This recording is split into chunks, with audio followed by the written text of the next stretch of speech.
चोर भन्दा पनि डाका चाहिँ अलिक राम्रो हो। ल हाम्रो चाहिँ डिबेटको टपिक रहेको छ चोर भन्दा डाका राम्रो।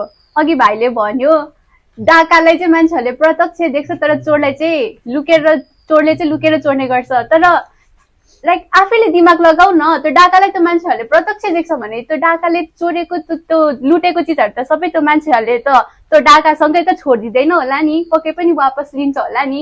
तर चोरले चोरेर लगिसकेपछि त कसैले देखेको हुँदैन, त्यो आफ्नो त्यो सम्पत्तिहरू पनि लाइक फिर्ता आउँदैन। तर डाकालाई जब मान्छेले देख्छ तब डाकाबाट त त्यो चोरेको त्यो डाकाले लुटेको सम्पत्तिहरू त आफूले वापस लिन्छ नि त।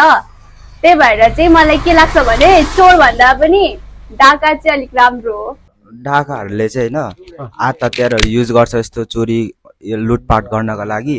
चोरले चाहिँ यस्तो हात हतियारहरू मतलब प्रयोग गर्दैन, कसैले नथपाई गरी चोर्छ। डाकाहरूले चाहिँ अब उसले भनेको मानेन भने जे पनि गर्न सक्छ, जस्तै मार्न नि कुटपिटहरू पनि गर्न सक्छ। अब चोरले चाहिँ त्यस्तो गर्दैन, थाहा पायो भने भागिहाल्छ, उसलाई चिन्छ भनेर। त्यही